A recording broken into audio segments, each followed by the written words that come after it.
They met in 1950. They met in Japan. The way I remember her telling it, he was coming out of the officers club and she was sitting on the grass with her friend or whatever, and they just struck up a conversation. He asked her to a Halloween party. So my mother, she made her costume out of the funny papers. And she made a skirt and like a top and then a hat that said hot news. And that was their first date, was to a Halloween party. And they got married in 1952, I believe. And they eloped because my mother, she was 30. My father was 28. He was Methodist and he was from the deep South, Mississippi. So he had a Yankee and a rebel. And that's how they got together. Well, she used to say that my father was an honorable man. And that's because most of these pilots had a woman in every port, whether they were married or not. And my father was true blue to her. You know, she always told him, you can go out for all the appetizers you want, as long as you come home to the main course. And that's what he did. He might go out and dance or drink, but he always came home to her and she always trusted him. So it was a pretty strong love and trust that they had. My mother had 5 children and 6 miscarriages. Yes, the first one she miscarried because they went on a road trip down to Mississippi and she lost that baby. But then the rest of us were born. She was pregnant when my father died and she lost the last one. So they always wanted 6 kids. And so we had 5, Janice, Joan, Jack, Jim, and Joe. She had 6 miscarriages? Yes. And 5 kids? Yes. And she didn't get married till she was 30. So, yeah. Well, we were all so happy back then. That's what I remember growing up. And we lived in Germany where I was born for 3 years. And we moved to South Carolina for 3 more years and back to Germany for 3 years before we came back to Kansas. And, my dad was gone 6 months out of the year. And so my mother was working as a court reporter and legal secretary, and so she had to hire a maid. Now I know they're called caretakers now, but back then it was a maid. And but anyway, I can remember when we were 6, my father bought a German house in a little German town because we couldn't get housing on the air base. So they just loved him for that. And he bought this house, so all the neighbors, they couldn't hardly speak any English, but they just thought that was something else. My father used to take us to a guest house up the street, and there was an old man there named Herr Joseph. He was in his 80s, and he walked with a cane, but it's like he went there all the time, and he sat out in front of this guest house. Well, he took a shine to my youngest brother, who was named Joseph, and he was a year old, so I had a picture once of all of us, and Jojo, my brother, sitting on Herr Joseph's lap and in front of this guest house. And my father would take us there because he was so proud of us. And, he'd be drinking a beer with the townsfolk. And I remember we would play the jukebox. And on it was Itsy Bitsy Teeny Weeny Yellow Polka Dot Bikini. And that was my favorite. We got to play that, we got to play that. And, but anyway, I went back to Germany 20 years later. I was 26, and I departed my tour I was on, and I thought, I'm going to go find that house we used to live in. I had no idea where it was. All I knew was there was a railroad tracks behind our house. And so I started walking along, and I saw the railroad tracks over there, and I thought, okay, well maybe, all of a sudden I saw this street, it kind of looked familiar, and I went down, and sure enough, there's the house I lived in. So I went and knocked on the door, and there was a girl there, and I showed her the picture of our family. And she couldn't speak any English, but she had a husband and 2 small children, and she had babysat us when we were little. And she took me around, she showed me my bedroom. I can remember when I was on the back patio over the garage, and I rode my bike and rode over the side and sprained my arm. But anyway, she pointed to my little brother in the picture who was sitting on Herr Joseph's lap. And at the time, my brother was a year old and drank some Drano under the sink. And my mother had to rush him to the German hospital to get his stomach pumped. And they almost didn't do it because he was American. But she babysat us while that happened. So she pointed at him and she says, "Ah, you know, dein Bruder ertrinkt, dein Mutter, ah!" You know, like she went crazy, you know, like he was going to die. And so, but he didn't. He was fine. But anyway, then she took me to the guest house that my father always took us to, and I showed the picture to the ladies working there, and they were the same ladies 20 years later, and they just started hugging me and crying, and then they took me over to a picture of my father kneeling in front of his F-105 that was still on the wall of that guest house 20 years later. And I only got to stay there about 30 minutes. I had to catch a train, but I was so glad I had the chance to go back.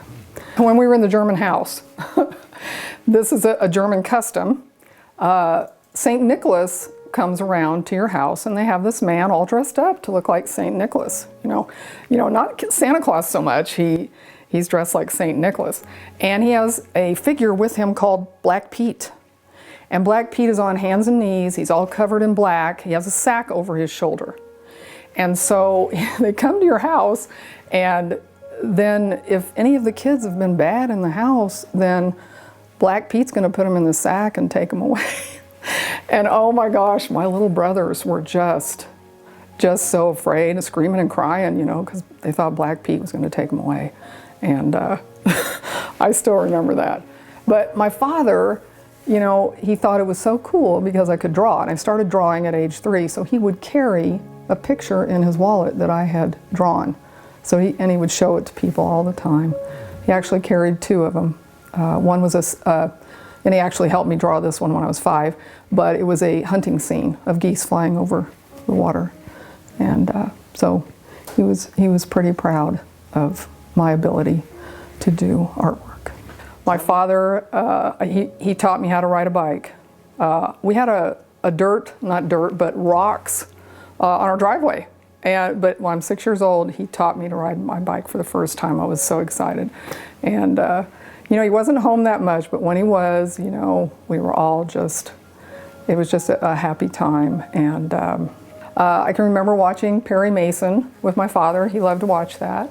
He liked Wile E. Coyote cartoons and Roadrunner. And sometimes he would say, because he was from the South, you know, "Give me some sugar."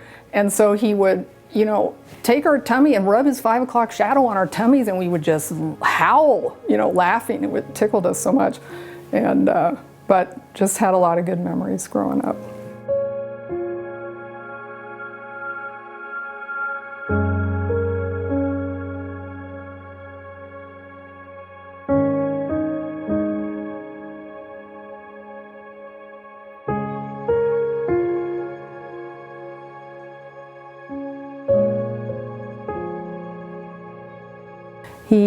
He liked to party.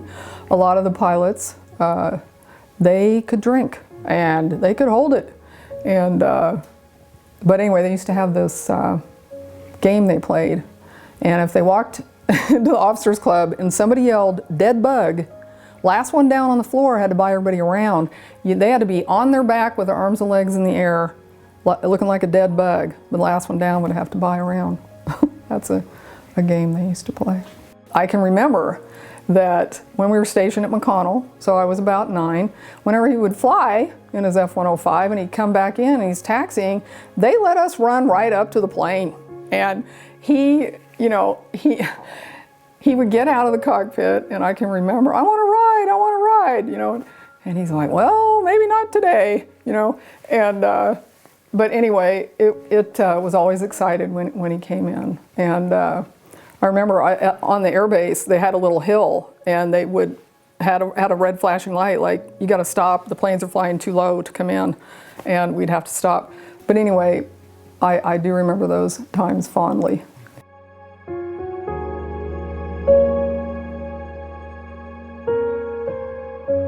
He began, I think he joined the Navy when he was 19, I believe, and he was in for 2 years. Then he joined the Air Force for 20 years, and he was an officer.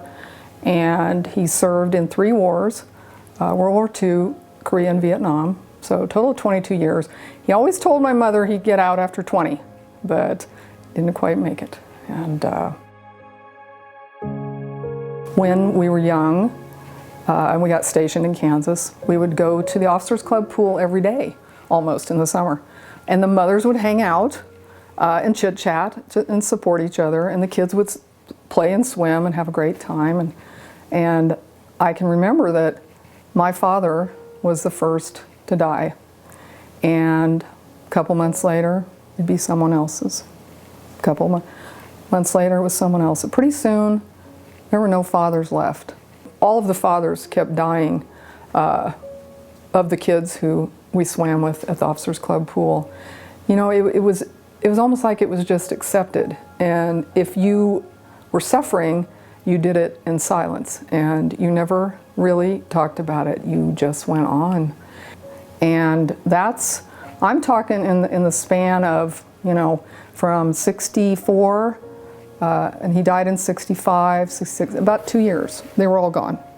And it was just, most of the mothers left and went back where they were from. She built her house in Derby after my father died. She always wanted a house because we moved every year for 10 years until he died.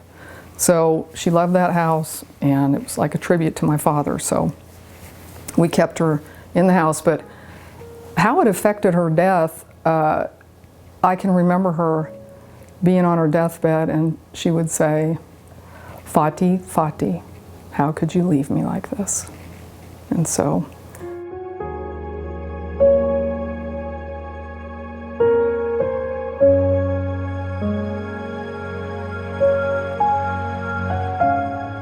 and I always thought he was going to come back home. And you know, I remember the last time, you know, my mom called me. I was up the street playing Barbie dolls and with my girlfriend. She said, you know, come home, and your father's leaving. And we called him Fati, which is daddy in German. And I said, Mom, I'm playing Barbie dolls. I thought he's coming back. You know, no, you need to come home. I said, okay. So I ran up the street, you know, hugged my dad goodbye, watched him drive away, went back. I thought, he's coming back. He always comes back. Went back to playing Barbie dolls. Well, it was 3 months later. We were up in Minnesota, and we were playing Barbie dolls in the back room of my aunt's house, and we were sewing, and sewing for our Barbie dolls. And my mother called us all into the living room, and we were 11, 10, 9, 7, and 5. So I have an older sister and 3 younger brothers, and so she told us our father had been killed, and immediately my sister started crying. My older brother started crying. The 2 little ones didn't know what was going on. I was angry. I didn't believe it. I said, no, this isn't true. They made a mistake. He's coming back. Just wait. Wait until the war's over. He's coming back. But of course he didn't.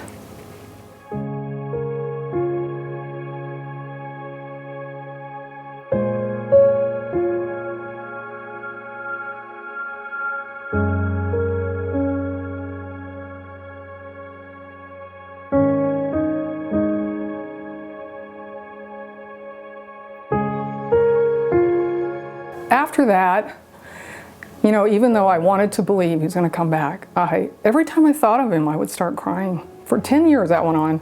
And then, you know, of course he didn't come back when the war was over. And so, for some reason, I all of a sudden stopped one day. But I feel like it took 10 years for me to get over it, you know. And maybe I never really have, because I became very rebellious when I was young. And because I think, you know, I guess that's why I'm such a big advocate of, you know, kids growing up with fathers. You need a father and a mother, you know, and people who get divorced, I'm always saying, stay married for the sake of your kids, you know, till they grow up. Because when God gives you children, He wants you to be the best parent you can be. That is your purpose in life. And you can't do it every other weekend. And that's my feeling.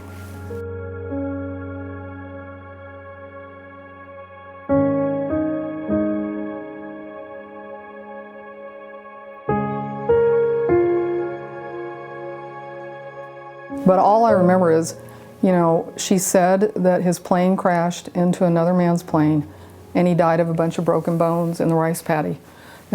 But as it turns out, it was the other man who died that way, not my father. So, Captain William Barthelmess, they were stationed at McConnell together. My father was flight ops. He was 41. He didn't even have to go fly that day. Captain Barthelmess was 29 years old, and a lot of the other pilots were younger. But my father wanted to go and support his men on that mission. His nickname was Black Bart, and they all had a nickname. My father was Major Jack Action Farr, and he would sign his letters Action Jackson. And I think his name was not Jackson, but Jackson, Mississippi is very close to where he grew up. So that's how he would sign his letters. But they called him Black Bart, and I think it's because he had a black handlebar mustache. When I was researching his death, and I found out that his sister, she was actually in Wichita at the time he died. She went back to Circleville, Ohio, and I got to meet her and went to visit his grave and saw that, they had brought in an F-105 for Bart. They named the AMVETS after him. They named a park after him just because he was the first man to die in the war in Vietnam from their small town. And I thought, wow, my father has nothing, and he died trying to save him. And so that's about all I know about Captain Barthelmess. When I started doing research on his death, that was just a whole unbelievable sequence of events. But it started with the book that I wrote. I sent it to friends of my parents that lived in North Carolina, Bill and Mary Ellen McKenzie. And that was September of 2003. And he must have read it a couple months later because he called me. Now, I haven't heard from this man or seen him since I was 9 years old. And so he calls me and says, I have some things of your father's. Do you want them? And I said, well, sure. So I think it was January, I received them in the mail. I got the picture of my father kneeling in front of his F-105, and then there were 2 articles. One was about him walking 50 miles across Libya, and the other one was about the mission that he was on. And it was written by Jack Anderson. They call him the last muckraker. It kind of piqued my interest, and my father's best friend was visiting at the time. He said, send me a copy of that, because it described how they had sent these planes in on this mission and to strike at SAM sites, and I don't think they existed. And so the article got me to start doing research, and I started with, the VA in Wichita, and then I went to Air Force Historical Research Agency, and so I had a lot of conversations back and forth with them. And anyway, a lot of correspondence. Then one day I went to see a lawyer that my mother used to work for. His name was Tripp, and in Wichita. And he was a lawyer out at McConnell. And anyway, I said, there's not very much on the internet about his mission. So, how can I find something out? He goes, well, trying to find somebody who flew that day with your father's like trying to find a needle in a haystack, And I thought, wow, because the mission was not even on the internet. And so I went home, and back then, cell phones weren't really big in 2004. And so if you wanted to call information, you dial the area code 555-1212, and you can ask for, okay, I want this person's number. So I somewhere on the internet I had seen, or I had read somewhere, that one of the other pilots had accompanied Captain Barthelmess's body back to Ohio. And so I thought, okay, it's somewhere in Ohio. So I randomly picked an area code in Ohio, and I called 555-1212, and I said, okay, I need anybody with the last name of Barthelmess. And she says, well, I have 9 of them. And I said, okay, just give me about 4. So she did. The very first one I called, I said, and a woman answered, I'm trying to find anybody who's related to Captain William Barthelmess. She said, William Barthelmess was my brother. And then we got to talking. Her name is Cookie. She's passed away now, but then she told me some of the details, and then I also spoke to his mother on the phone, and then Cookie told me about another pilot who flew that day, and he lived out in Oregon. So she gave me his number, and I called him, and he sent me some information. We talked for a long time, and he's the one who told me he took off 10 minutes after my father. And then when I read the account by William Sparks, they used to call him Sparky, and he wrote, and somebody directed me to it, it's called Iron Hand 1, and that was the name of the mission. But I did further research that showed the big brass in Washington called it Operation Spring High. And so I got a copy of the execute order by LBJ. It was a one-time order. But the account by Bill Sparks talks about how they were told to fly low and go slow so they would get shot down. They were told to fly at 350 knots instead of 600. And, you know, but I guess the commanding officer at the time said, forget that, you know, we're gonna fly faster. And, but anyway, to me, I felt like, you know, this was a suicide mission and they didn't tell them. And I believe it is the mission that escalated the war in Vietnam. Because if you look at all the history, you can see that I think there were about 10,000 troops in Vietnam prior to July 27, 1965. And after that, there was like 110, if not more, 110,000. And so then, I remember one day, I used to get the newspaper, and on the front page was a story about a man who used to work at the National Archives, and he lived in Kansas. So I called him up, and I said, you know, I'm trying to find some information about the day my father died.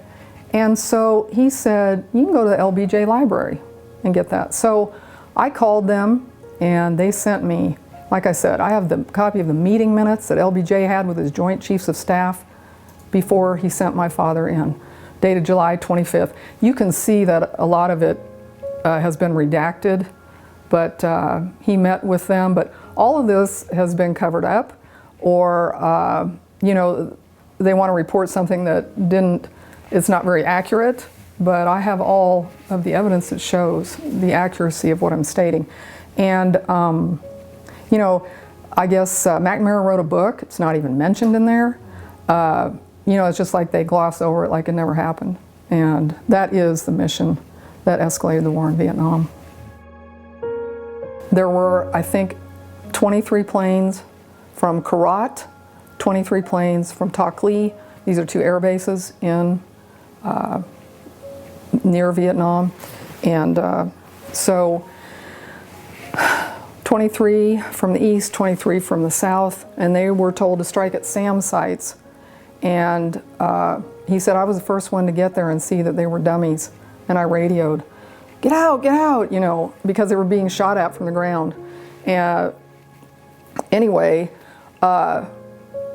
so as my father was flying back in, Bart's plane, and again, they called him Black Bart, so I'm calling him Bart, but his plane was all shot up. And he had smoke in the cockpit. And he radioed to my father, could you fly alongside of me and tell me where I'm leaking?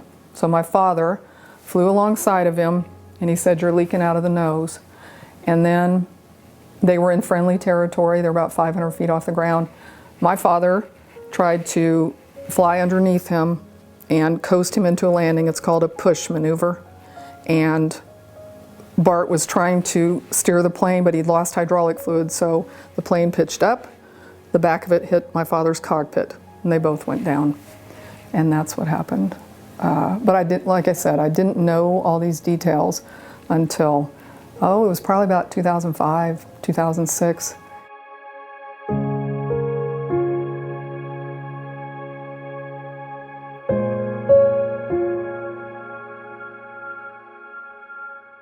Well, he died on July 27th, 1965. The funeral in Mississippi, where he was born and raised, was, I believe, August 9th. And I remember there were so many flowers. My aunt lived in a big house that looked like Tara in Gone with the Wind. And in the front room in the parlor was my father's casket and all the displays of flowers. And I love flowers, and so I'll never get that picture out of my mind. But I can remember standing beside the casket, and my mother came walking in, and she says, "You want to open it, don't you?" And I said, "Yeah, I want to see him one more time." And she said, "Well, maybe we better not." And then I remember the funeral. My Uncle Ted sat to my right, and I was crying, and he put his hand on my leg just to steady me and, let me know he's there. And then we all proceeded to the cemetery. They took all the flowers that they could and put all the big displays out there. And there was a 21 gun salute, and there was a flyover. And I can't believe my grandmother filmed all that, and so I'm very grateful for my cousin putting that all together so that we can have that footage. So, my mother always said that my father, at least he died doing what he loved best. And that always reminds me of the Bible verse that says, "Greater love hath no man than this, that he lay down his life for his friends." You're going to let these people die in vain, and this should be a recognition for all of the forgotten heroes, and so that's why I think, they need to award this Medal of Honor. It's very important. Very few medals were given to men and women who died in Vietnam, and so I'll keep pursuing it. There's a shopping list, there's a checklist of everything you have to get the Medal of Honor, okay? And you have to fill all the squares. And I did. I worked sometimes with these congressmen, but they wouldn't give me any real information. They were just pretending to help me. And that's the way it turned out. And then, but I filled every square, and there was one that said you need a Medal of Honor award recommendation letter from his commanding officer. Well, I managed, I don't know how, to find this man, 92 years old, living in Albuquerque, New Mexico, and Edward McGough. I think he was Colonel McGough, because I remember my mother always talking about him, and nice man, I remember him.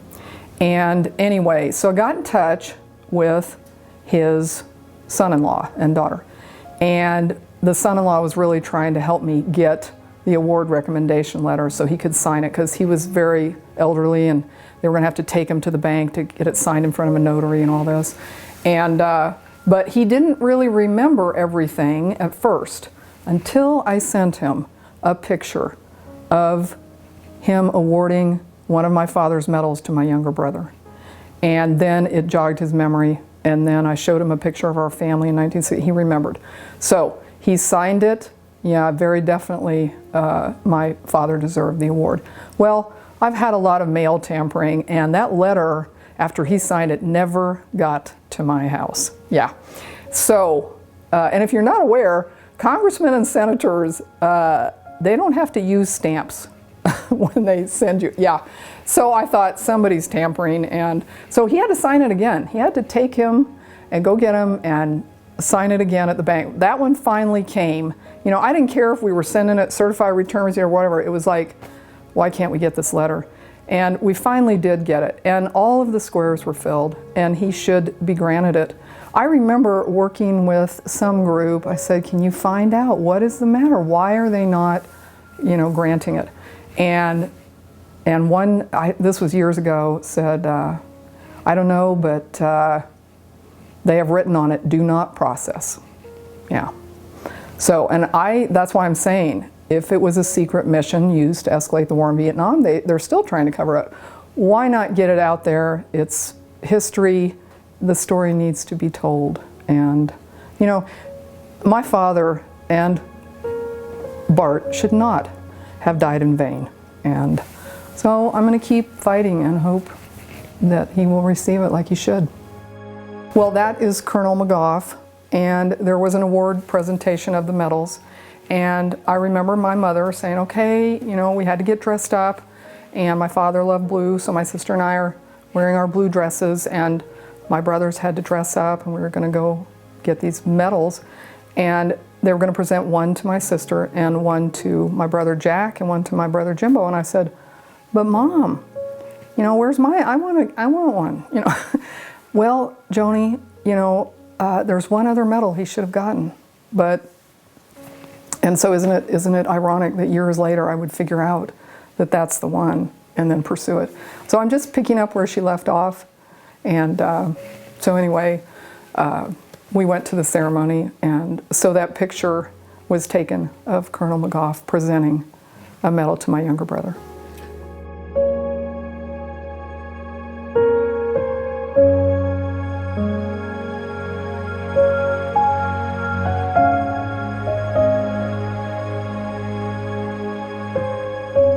What would you say to your dad today if he was here?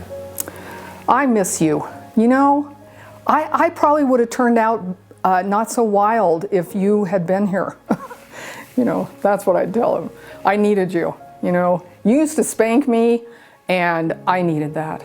And I can remember one time, you know, it's like, well, wait till your father gets home. You know, me and my brother were fighting. Well, so when my father got home, well, he was going to spank one of us. Well, he was supposed to spank my brother, and he accidentally spanked me. And so I sat on the edge of my bed, and I cried and cried. I really wanted to make him feel bad, you know. So he comes in, and he did feel bad, and he apologized, and he sat next to me, and he taught me my multiplication tables. And I learned every one of those, and a couple years later, I remember I was in 7th or 8th grade, we had to write down, we're doing a time test, all the multiplication tables, you know, 0 all the way up to 12, and raise your hand when you're done. I was the first one done, long before anyone else. So that stuck in my memory, you know, about him.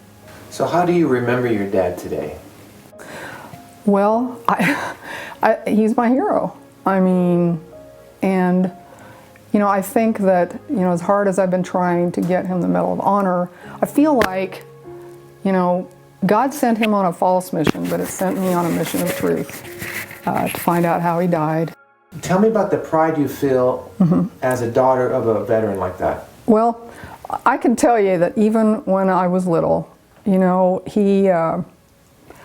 I was always so proud. And I remember when I was 5 years old, standing around the flagpole, you know, we'd say the Pledge of Allegiance, and I was always waiting for the banana popsicle.